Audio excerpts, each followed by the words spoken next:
As many of you know, Aesop Rock is dropping his next project, Spirit World Field Guide, on November 13th. So just under a month away. However, he decided to release another single.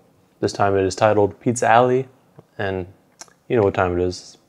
We're gonna go bar for bar and break down these lyrics. So, Ace has a very long first verse, but it starts off with, keep it classy, key to Pizza Alley, weave in traffic in an overheating taxi in Lima, tickets to liberate the center, pitch the render, to a witch doctor pouring amphibians out the blender, underneath a glowing purple Christ, perfect surf, curl up and die. Pizza Alley is, I guess, an area in Lima, Peru, where there's just a bunch of restaurants and, I mean, also lots of pizza places. So he's kind of taking you back to this time that he was at Pizza Alley. Or, again, like if we're going off of this whole conceptual sort of album, this is probably him traveling to Pizza Alley. As he gets there, obviously weaving through traffic in a taxi. So you see these things like you get tickets to liberate the center, pitch surrender, and then you see a witch doctor just pouring like frogs and stuff out of a blender. And that's all under a glowing purple Christ, like a statue of Jesus Christ. I believe in Peru there's kind of like a glowing Christ statue, or I think it's God of Miracles, if I remember correctly. Something like that. Liberate the center, pitch surrender, I feel is a soccer or football reference. I'm just not familiar enough with the sport to really say, but it sounds like it could be. But yeah, he's just kind of telling you all these things that he sees as they're weaving through traffic. Perfect surf, curl up and die. Cobblestone alone, a masterclass in open world design. I came from the wasteland in feather light trail pants. Fuji off the ant trail, Inca trail mailman.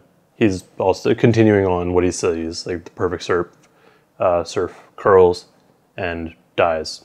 When animals and bugs die, they tend to curl up. So he's just kind of throwing that in there too. Don't know how much it relates to actually what's going on in the rest of the song just yet. Cobblestone is alone a masterclass in open world design. He's talking about gaming and also just like setting a scene for movies or art. Like having a cobblestone path is great for open world design because, I mean, cobblestone's usually been there forever. So seeing that is, you know, helpful. And then he came from the wasteland in featherlight trail pants. Those are just very lightweight trail pants, and he's just kind of saying that's where he came from. And seeing as the title again is the Spirit World Field Guide, he's probably like, I've traveled from the wasteland to here, which the wasteland could be the spirit world, but I'm not entirely sure about that either. Fail in every hemisphere, show me the ambrosia, maybe ghost into the coca leaf and holy heliconia, where shaman opt to zombify undocumented expats, high in writing letters back to Melmac. Fail in every hemisphere. It could be that he fails in every hemisphere, or just kind of what's going on fails in every hemisphere. I'm not sure. Showing him the ambrosia. Ambrosia is like the food of the gods in Greek mythology, you can say. Maybe he goes into the coca leaf and holy heliconia.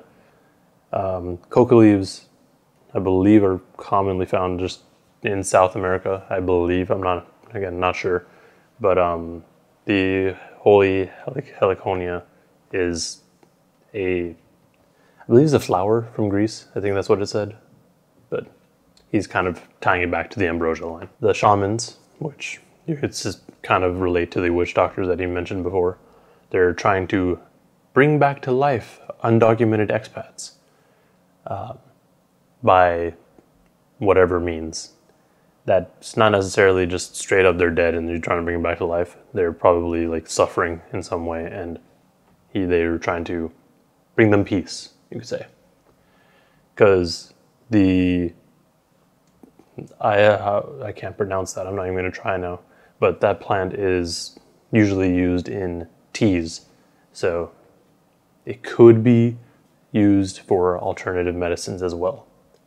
And then Melmac is the planet that Alpha's from. Dear friends, send help yesterday. Yours true, Condor Puma and Serpiente. Talk rap albums over alpaca medallions with metalheads who traffic magic flowers from the mountains. He's asking for help, and he needed help yesterday. And yours truly, Condor Puma Serpiente. Those are, well, Serpiente is serpent, but those three are commonly found animals in that area. Alpaca medallions, I'm assuming, is a food common in Peru. I'm not sure. Alpaca medallions are essentially just alpaca meat, you could say. And then he's talking rap albums over that meal with metalheads who are trafficking these magic flowers from the mountains. These magic flowers could be the flowers that the shamans are using, or just some other sort of magic flower that has different properties that we are just not aware of. Talking rap with metalheads is always interesting because they have a different perspective. It's always interesting to get a different perspective, really, when it comes to music. To the houses of the holy, a token of that sacred valley balance, so you don't expel omega fatty acids. The strays in the plaza look happier than my neighbors. They answer to Paddington Bear in waiters. It's amazers. To the houses of the holy, so, I mean, continuing on that line of the magic flowers. So they're taking these magic flowers to the houses of the holy, which, again, really just could be the shamans. It is a token of that sacred valley balance. And the word is sacred valley. The balance that you get from it is to level you out and probably do what the shamans are trying to get to do to the expats. The strays in the plaza look happier than my neighbors. It's talking about stray dogs, maybe? Or just people wandering around in the plaza who are just happy here. Who knows why? And they answered at Paddington Bears in waiters. So Paddington Bear is often depicted wearing like a raincoat and waders, essentially. So that's why he's saying that, but not too sure why he brought up them only answering to that. It could just be a random reference they wanted to pull out. What ship, what shore? I grew up riding riddles under bridges in New York. Now I travel like a highwayman who whispers to his horse, sharing stories out of winter, trying to trigger something pure. What ship, what shore? It could be just him, like, or people asking, like, where did you come from? Which ship did you come on? Which shore did you arrive on? But he's saying, like, no, I grew up riding riddles under bridges in New York. This is a few things. Ace is one, just very cryptic. So he speaks in riddles. Well, sometimes. And, you know, trolls live under bridges and they tell riddles for people trying to cross. So either you got to answer the riddle or you got to pay the troll toll. But it could also just be the riddles are like graffiti, because in New York, the graffiti scene is pretty big. But now he travels like a highwayman and he just speaks to his horse, which is his mode of transportation. And then sharing his stories out of the winter, trying to trigger something pure.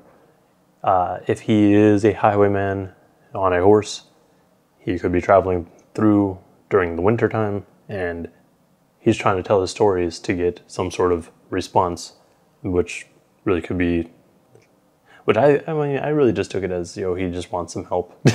Like, if y'all could help him out, that's dope.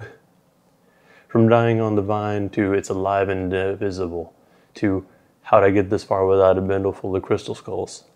Cozy local woven goods, beat a shit for people you have never met or spoken to, but they'll need to hold Peru. Dying on the vine, like grapes on a vine or fruit on a vine, just kind of over-ripening and then dying. To it's alive and indivisible. I mean, alive is, it's alive. To how'd I get this far without a bundle full of crystal skulls. Crystal skulls are, if I'm not mistaken, often depicted in terms of magic and such.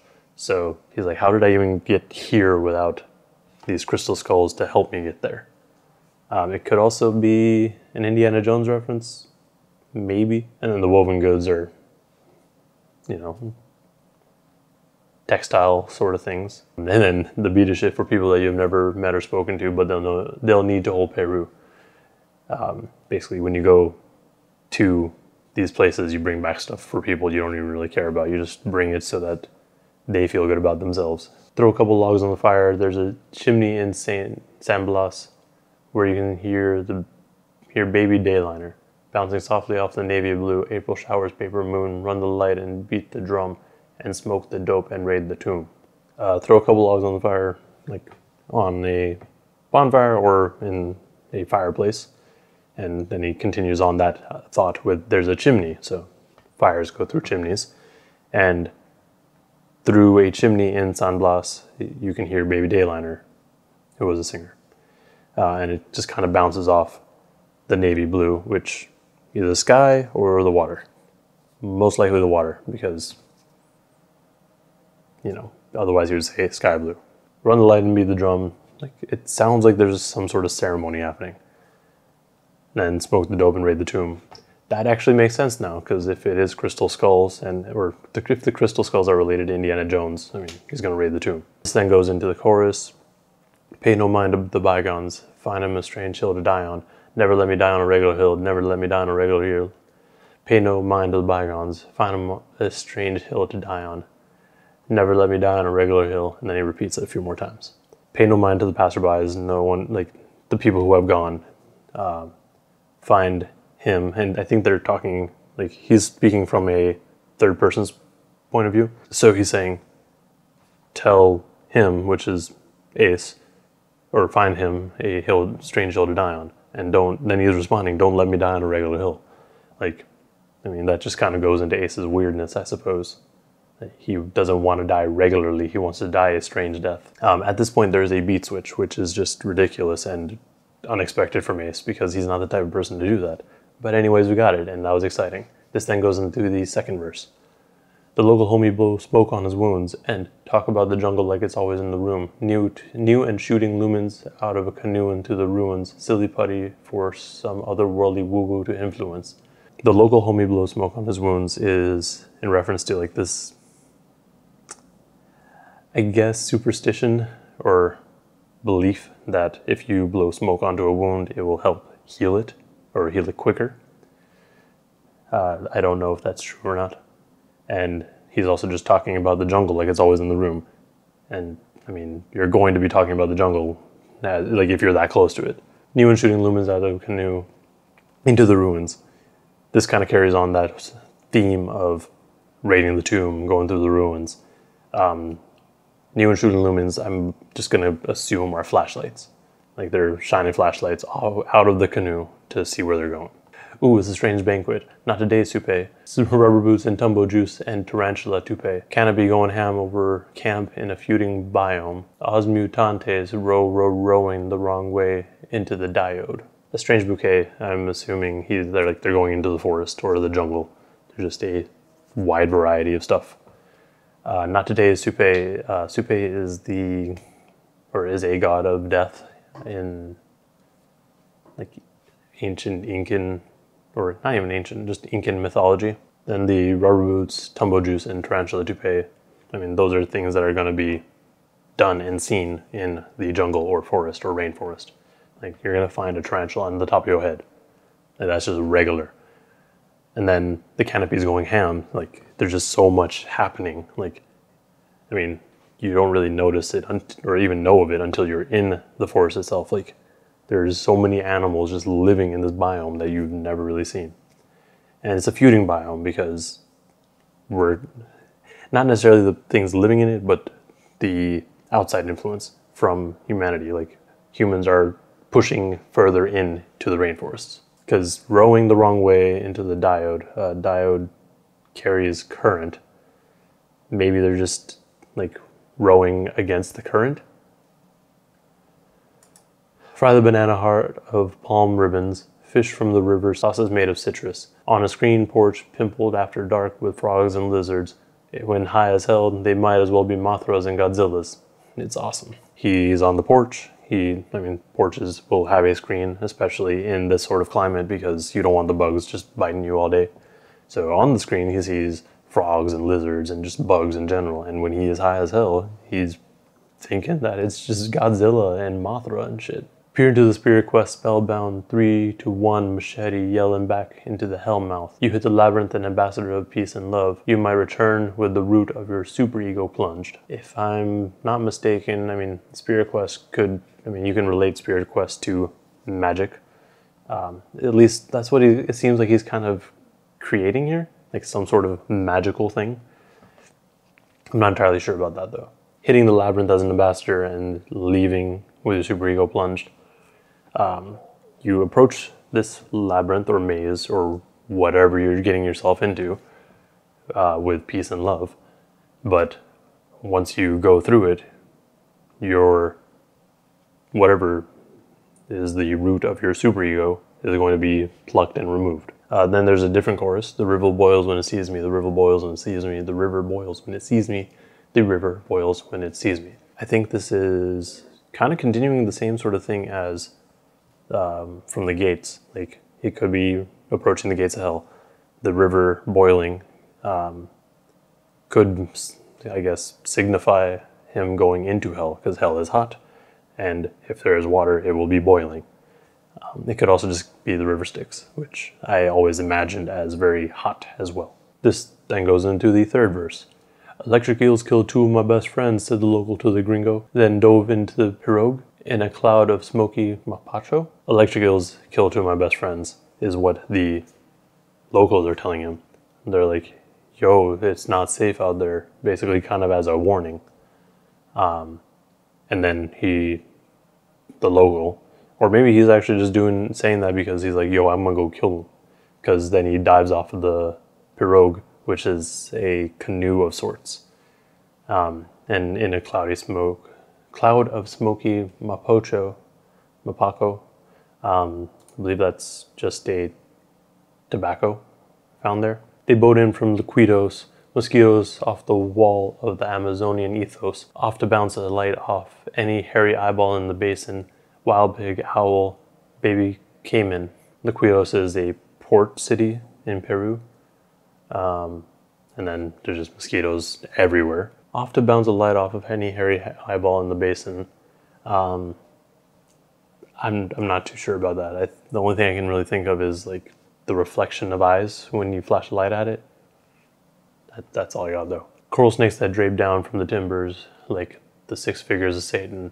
They only speak in S's. You cannot get an amen. Snakes draping down from the timbers. It sounds like, I mean, he's still in the forest and there's snakes just hanging off of the branches. They're hanging off and I guess shaped in the 6 fingers of Satan, like the 6 fingers of Satan. And I think he only said 6 because 666. They only speak in S's. You cannot get an amen. I mean, snakes hiss. I told my darkest secrets to a pair of Fuchsia Dolphins, the doozy out in Paris, the futures I had squandered. They whispered something to me I will bear unto my coffin. What's apparent via ocean is despondency as a common. We traded numbers and made off into the pond scum. Him telling his secrets into a pair of Fuchsia Dolphins. Continuing on what I've read from earlier in the track, it really just sounds like he's on a trip and he saw these dolphins and he just told everything to them. And then the examples are what happened in Paris and the future that he had squandered, so his missteps. And then they whispered something to him, which he's not going to repeat. He's going to take it to the grave, and then trading numbers and just dip. Like when into this pond scum, he's probably still talking about the dolphins. Like he exchanged numbers with the dolphins. Humming muddy waters, motherfucker, I'm on one. Earth, wind, and fire and papaya, we fly with the poison arrow. We dive with the Arapaima look. So him humming Muddy Waters just sounds like he's humming Redman. He is on one for sure. Like, I mean, evidently from seeing Fuchsia Dolphins, Earth, Wind, and Fire, and papaya. Papaya is common in South America. And then we fly with the poison arrow, which could be a reference to, again, Indiana Jones, where like poison arrows that are like booby traps and stuff. It could also just be like what's it called? Is it the poison dart frog, I guess? But that's not quite an arrow, whatever. And then it goes into the chorus again where the river boils when it sees me. But yeah, that about wraps up the track. This one is interesting. I really like the song when I listen to it. Like, it's a very fun song to listen to, and Ace does a really good job with that sort of song. My understanding of this track is, if we're to take this as a concept album, during his travels, while either building up the field guide or like using the field guide, he has found himself in Lima, or just Peru in general. And he's just kind of experiencing some of the things that happen there. If we're to go with the field guide recommending him going here, it could be that they're just like, yo, like, these are the things that you need to experience to survive. But yeah, seeing as it's titled Pizza Alley, that is a direct reference to Peru. So it could be just that he's referencing what he did in Peru, or some of the things that he's been told about it, or what the field guide is recommending him do to get through the spirit world, I guess. But overall, it was a really solid track. I enjoyed it. I know there's more to it than what I was able to find out, because I mean, you know, Ace is a very dense dude. And this track is fun. And it definitely makes me interested to see what we're going to hear on this album, because the Gates and this song are different enough that it's like, what is he talking about? Like, where is this album going to go? Because there is 21 tracks on this album, supposedly, like, at least according to what I've seen online. There are some references on this track that make sense, at least if I'm, like, if we're to take the Gates as a, like, Gates of Hell sort of thing, a lot of the references make sense, but don't know. We'll find out when we actually hear the album in its entirety, because then it'll make a lot more sense. But anyways, these are my thoughts on this song, and my interpretations, and my opinions. Let me know in the comments what you guys thought, or if I misinterpreted anything, or if there's just things that I should know about the whole background of this, because I am not from Peru, I am from the Bay Area. I don't know Peru. I try to be open about what I know, or like try to learn, but I don't know. I don't know everything. Anyways, like and subscribe if you want to see more breakdowns like this one. And thank you for watching, and please stay safe out there.